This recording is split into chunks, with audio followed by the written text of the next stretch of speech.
Hi, இன்றைக்கி என்ன video பார்க்க போகிறோன்னா, இங்கே பெங்களூரில் ஆடி மாதம் வந்து மாரியம்மன் கோயிலில் நல்ல ஃபங்க்ஷனுங்க. ஒரு 5 நாள் ஃபங்க்ஷன் நடந்துச்சு.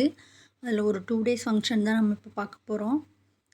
நாங்கள் இந்த 5 டேஸில் ஒரு நாள் வந்து கோயிலுக்கு போயிருந்தோம். அப்போல்லாம் வந்து ரோட் சைடு எந்த ஷாப்புமே இல்லை. நாங்கள் போயிட்டு சாமி கும்பிட்டு வந்துட்டோம்.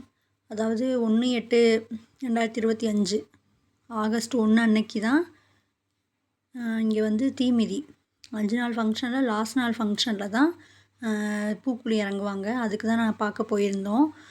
ஃபுல்லாக இங்கே கிணறு மாதிரி ஒரு இடம் இருக்குது. அங்கே போய் எல்லோரும் குளிச்சுட்டு அதுக்கப்புறம் தான் வந்து பூக்குழி இறங்குவாங்க. இப்போ போகிறது எல்லாமே அதுக்காக தான் போயிட்டுருக்காங்க.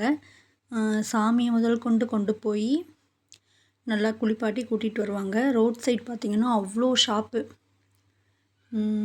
ட்ரெஸ்ஸு, விளையாட்டு ஜாமான் பிள்ளைங்களுக்கு, அப்புறம் சாப்பிட்றதுக்கு தோடு, அதுக்கப்புறம் இந்த கையில் வைப்பாங்கள்ல அச்சு, அப்புறம் டேட்டூ, இந்த மாதிரி நிறைய ஷாப் இருந்துச்சுங்க.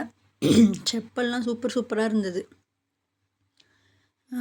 சும்மா வேடிக்கை மட்டும் பார்த்துட்டு போனோம் நாங்கள். ஏன்னா செப்பல் ஒன்று பிடிச்சிருந்தது. கோயிலுக்கு போகிறதுனால நம்ம அதை எடுத்துகிட்டு போக முடியாதுல்ல, அதனால் அதுவும் வாங்கலை. சாமி பார்த்திங்களா எவ்வளோ அழகாக இருக்குன்னு. கோயிலுக்குள்ளேயே இல்லை, இது கோயிலுக்கு வெளியே சாமி எல்லாத்தையும் கொண்டு வந்துட்டாங்க. இங்கே ஒரு சாமி, அங்கே வந்து ஒரு 4 சாமி, 5 சாமியை நல்லா அழகாக ரெடி பண்ணி வச்சுருந்தாங்க. பார்க்கவே சூப்பராக இருந்தது. தீமிதி, அதுக்கப்புறம் அவங்க எப்படி பெங்களூரில் எப்படிலாம் ரெடி பண்ணி தீ மிதிக்கிறாங்கன்றதை நான் இன்னொரு வீடியோவில் சொல்கிறேன். எல்லாருக்கும்